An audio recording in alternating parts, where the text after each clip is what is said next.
Pagi-pagi Dari keluar dari rumah, Danu terus duduk katanya di depan ya? di depan Di teras depan atau di jalan? jalan. Pinggir jalan itu duduk dekat portal. Duduk menghadap ke sana. Iya, Ke kebun, ke jalan. ke salah. Wahyu datang. Datang. Tahu Wahyu datang tuh apa udah tahu atau mau berangkat ke sekolah? Wahyu mau berangkat ke sekolah? Maksudnya gini, masuknya dari depan jalan Wahyu atau dari belakang atau dari mana? Dari jalan. depan jalan. Oke, jadi kelihatan pas datang. Kelihatan. Pakai motor apa Wahyu? Kurang tahu sih. Pakai motor apa jalan? Motor sih, motor. Beat. Terus motornya taruh di mana?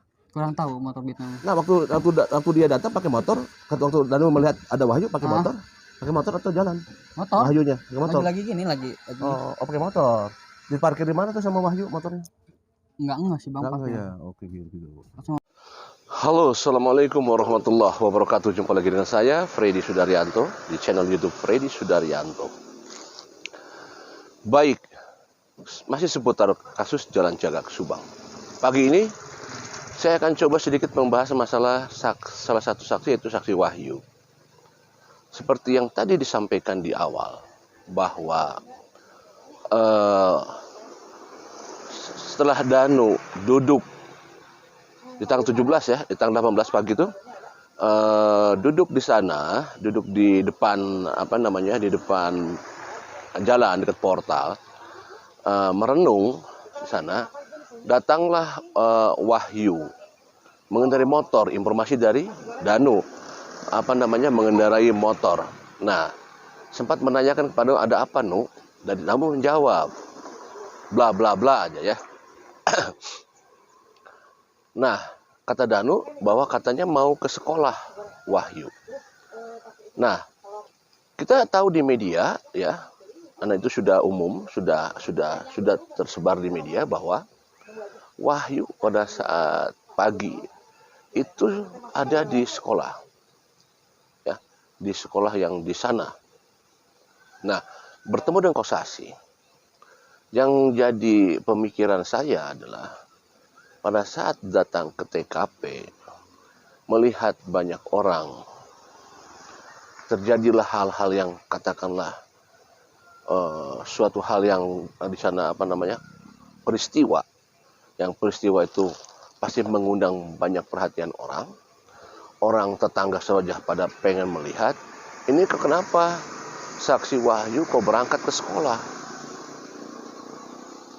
Pada saat mampir di TKP, melihat keadaan begitu banyak orang, ada peristiwa, apalagi Danu mengatakan demikian, bla bla bla, kata Danu katanya. Ya Pak, kata Danu kan begitu, bla bla bla. Kenapa harus berangkat langsung ke sekolah? Punten, itu adalah masa PPKM ya. Mungkin pada masa PPKM itu tidak ada kegiatan sekolah. Ya, tidak ada kegiatan sekolah. Nah, pertanyaannya apakah ada hal yang urgent di sekolah? Masalah administrasi sekolah atau masalah apa saja, saya tidak tahu. Apakah memang ada hal yang urgent, kita juga tidak tahu. Tetapi adalah yang saya jadi pemikiran adalah secara tidak wajar kalau misalkan ada peristiwa yang begitu besar, berkumpulnya orang banyak di sana. Danu dalam keadaan itu Danu memberi informasi bahwa Ibu Amel dan Amel bla bla bla ya. Kok langsung berangkat ke sekolah? Seharusnya kaget gitu loh. Ada apa? Ya, ada apa? Di mana? Pasti pengen lihat. Karena tahu bahwa rumah itu adalah rumah atasannya, rumah bosnya gitu loh. Sehingga apa yang membuat Wahyu berangkat ke sekolah? Nah, ini yang jadi saya heran. Apakah memang ada hal yang urgent di sekolah? Ya tentunya hanya Wahyu yang bisa menjawab. Cuman kalau orang baru pertama kali melihat, ya, saya melihat di tempat bos kita, atasan kita, kumpul banyak orang, ada apa? Pasti kita penasaran gitu loh. Ada apa ini?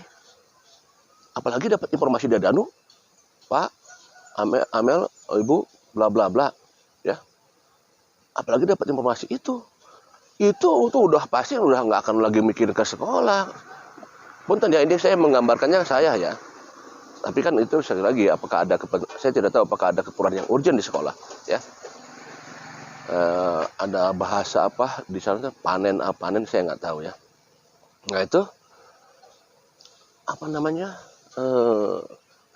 harusnya kan dia masuk dalam masuk ke TKP dong, masuk ke rumah dong, pengen tahu ada apa nih, itu kan pengen tahu, penasaran. Itu yang wajar dan normal, seperti itu harusnya gitu ya. Tadi kembali lagi bahwa apakah ada kepentingan yang urgent, saya tidak tahu. Cuman ya itu harusnya kan lihat dulu gitu, ada apa, seperti apa. Yang bener siapa gimana gimana kejadiannya kapan Wah, kan gitu kan, karena Danu ada di situ duluan kan, harusnya kan begitu ya kan. Kalau perlu misalkan, kalau itu bos saya ya, kalau kita itu bosnya, itu adalah atasannya, ada berusaha empati yang sangat tinggi untuk bisa mencari tahu gitu, untuk mencari tahu siapa ini, ada apa ini, perampokan kah, apa. Sedangkan informasi dia Danu bla bla bla ya, ada apa, segala macam. Kalau bisa mencari, wah, apalagi kan Pak Yosef sudah datang di sana kan. Pak Yosef kan informasi dari sudah datang. Pak Yosef itu kan dunungannya, atasannya, ya kan, suami daripada korban. Tentu kan secara etika sebagai kepala sekolah, Pak, aya naon Pak, gimana Pak kejadiannya Pak, gimana Pak, hilang di mana, bantu mencari dong. Ya kalau misalkan itu disebutnya perampokan loh ya, mencari loh ke belakang, tiap mobil ditoongan kaca-kacanya, kan begitu kalau kita mah ya. Apalagi kalau misalkan dia berusaha untuk menoong, tiba-tiba mau jendela Alphard kebuka, pasti dia berusaha untuk menoong gitu loh. Nah itu hal yang wajar dilakukan oleh seseorang yang pertama kali melihat informasi, ada peristiwa kejadian, apalagi kejadiannya adalah ya tahu sendiri seperti itu. Nah inilah sebenarnya yang menurut saya ada hal-hal yang di luar kebiasaan dari beberapa saksi sebenarnya, bukan hanya Wahyu. Dari beberapa saksi saya melihat ada sesuatu hal yang memang tidak wajar. Jadi tidak wajar dalam hal menyikapi peristiwa. Apa yang saya sebutkan, menyikapi peristiwa, hal peristiwa besar. Menyikapinya itu kok tidak seperti kebanyakan wajarnya seseorang gitu. Datang ke sana, ada lihat segini. Wah, itu kan akan berusaha kita lakukan kalau misalkan memang itu informasinya adalah perampokan atau penculikan. Lihat misalkan almarhum tidak ada, segala macam, akan mencari dong.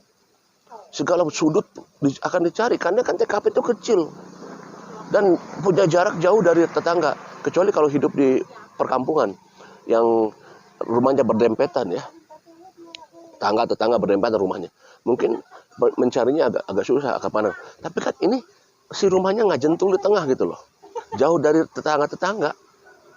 Pasti yang dicari ada di lingkungan setempat. Muter ke belakang ya, pertama cari di dalam rumah dulu, cari di kamar tidak ada, cari di sini nggak ada, cari di ruang tamu nggak ada ya.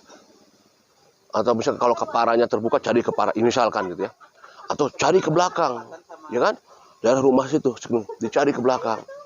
Sebelum ke belakang pasti dicari dari mobil dulu dong, kan di sana ada 3 mobil, kan berpikir siapa tahu kan ketiduran di mobil, kan gitu kan, secara logika ya kita kan kalau mencari ya, karena kan tidak ada korban di sana ya, kedua korban tidak ada. Sedangkan itu acak-acakan, pasti kan kemana nih, yang pertama dilakukan pasti telepon dulu kan, itu pasti ya. Yang saya pernah datang itu kan gini, almarhumah Ibu Tuti, almarhumah Amelia tidak ada. Apa yang dilakukan?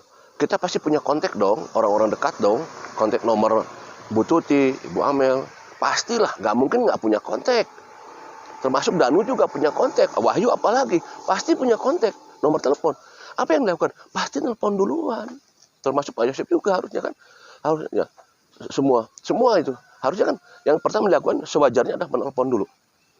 Yang telepon Ibu Tuti dulu, teleponnya, Amel telepon, kan gitu ya. Nggak ada telepon, wah telepon. Apa teleponnya aktif apa tidak? berdering apa tidak. Nah, ini kan yang memang harus ditelusuri.